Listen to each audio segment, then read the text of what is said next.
Hello everyone, Samsung লাভারদেরকে Samsung আর দেরি করাই নাই। স্যামসাং তাদের নতুন একটি ডিভাইস নিয়ে হাজির হয়েছে, যার নাম হচ্ছে স্যামসাং গ্যালাক্সি A27 5G।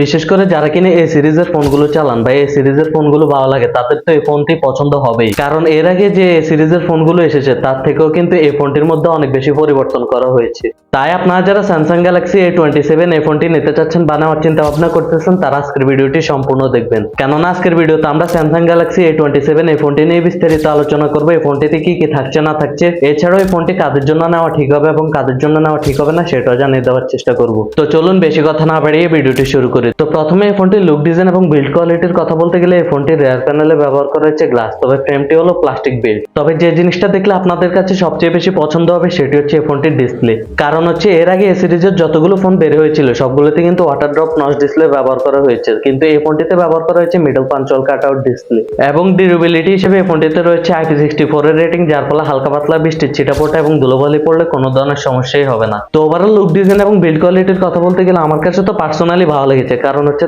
তাদের পুরনো যে ওয়াটার ড্রপ নচ ডিসপ্লে সেখান থেকে বেরিয়ে আসতে পেরেছে। ডিসপ্লে সেকশনের কথা বলতে গেলে ডিসপ্লে হিসেবে এই ফোনটিতে ব্যবহার করা হয়েছে 6.57 ইঞ্চের একটি ফুল এইচডি প্লাস রেজুলেশনের সুপার অ্যামোলেড ডিসপ্লে, যার মধ্যে রয়েছে 120 Hz এর রিফ্রেশ রেট। আর স্যামসাং এর ডিসপ্লে নিয়ে তো কিছু বলারই নেই, কারণ স্যামসাং তাদের ডিসপ্লে তো অনেক বেশি শার্পনেস এবং ডিটেলস ধরে রাখে, যার ফলে আপনারা যারা কন্টেন্ট ওয়াচিং করবেন বা গেমিং করবেন এই ফোনটির ডিসপ্লেটি দেখে ভালোই মজা পাবে। এই ফোনটির ক্যামেরা সেটআপের কথা বলতে গেলে এই ফোনটির রিয়ার প্যানেলে ব্যবহার করা হয়েছে ট্রিপল ক্যামেরা সেটআপ, যার মধ্যে একটি হচ্ছে 50 মেগাপিক্সেলের প্রাইমারি লেন্স, আরেকটি হচ্ছে 5 মেগাপিক্সেলের আলট্রা ওয়াইড লেন্স, আরেকটি হচ্ছে 2 মেগাপিক্সেলের একটি ম্যাক্রো সেন্সর। মেইন ক্যামেরার কোয়ালিটির কথা বলতে গেলে ভালোই ডিটেল এবং শার্পনেস ধরে রাখে, যার ফলে ফটো কোয়ালিটি ভালোই আসে। এছাড়াও ভিডিও রেকর্ড করতে পারবেন সর্বোচ্চ 4K 30 fps এ। আর সামনের দিকে ব্যবহার করা হচ্ছে 12 মেগাপিক্সেলের সেলফি ক্যামেরা। অবশ্যই বুঝতেই পারতেছেন এই সেলফি ক্যামেরাটি দিয়ে আপনার সর্বোচ্চ ভিডিও রেকর্ড করতে পারবেন 1080p 30 fps এ। তো এবার এই ফোনটির মেইন বিষয় মানে পারফরমেন্স সেকশনের কথা বলতে গেলে এই ফোনটি রান করছে অ্যান্ড্রয়েড 16 এ। তো ভালো বিষয় হচ্ছে এই ফোনটিতে কিন্তু 6 বছরের মেজর অ্যান্ড্রয়েড আপডেট আসবে, যার ফলে এই ফোনটি আপনারা লং টাইম ধরে ইউজ করতে পারবেন কোনো ধরনের ঝামেলা ছাড়াই।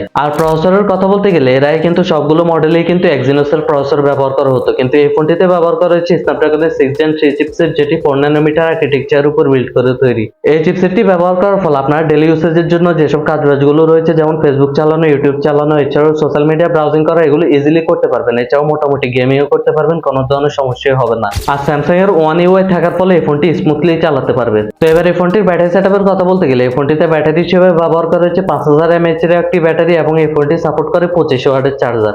তবে সাথে কোনো চার্জার পাবেন না, শুধু কেবল পাবেন, চার্জারটা আলাদা করে কিনে নিতে হবে। তো এবার এই ফোনটির প্রাইস এবং লঞ্চিং ডেটের কথা বলতে গেলে এই ফোনটির দাম হতে পারে 35,000 টাকার আশেপাশে, এবং এটি আগামী কিছুদিনের মধ্যে বাংলাদেশের মার্কেটে অ্যাভেলেবেল হয়ে যাবে। তো আমার থেকে যদি জানতে চান যে এই ফোনটি কারা নেবেন বা কারা নেবেন না, আমি বলবো আপনারা যারা স্যামসাং এর ফোন পছন্দ করেন, এছাড়াও এই সিরিজ এর আগে পছন্দ করতেন বা এখনো চালাচ্ছেন, তারা এই ফোনটি নিতে পারেন। কিন্তু যারা কিনা ডেডিকেটেডলি গেমিং এর জন্য একটি ফোন চাচ্ছেন, তারা কিন্তু এই ফোনটি অ্যাভয়েড করে এই বাজেট সেগমেন্টে অন্যান্য গেমিং ফোনও রয়েছে, সেগুলো দেখতে পারেন। গেমিং এর জন্য যদি এই বাজেট সেগমেন্টে আপনার কোনো ফোন জানা না থাকে, তাহলে কমেন্ট করে আমাকে জিজ্ঞেস করবেন, আমি আপনাকে জানিয়ে দিব। তো 35,000 টাকার আশেপাশে স্যামসাং A27 এই ফোনটি আপনাদের কাছে কেমন লেগেছে সেটা অবশ্যই কমেন্ট করে জানাবেন। ভিডিওটি ভালো লেগে থাকলে ভিডিওটিতে একটি লাইক করবেন, চ্যানেলটিকে সাবস্ক্রাইব করে আমাদের পাশেই থাকবেন। আজকের জন্য এখানে বিদায় নিচ্ছি। সবাই ভালো থাকবেন, সুস্থ থাকবেন। আল্লাহ হাফেজ।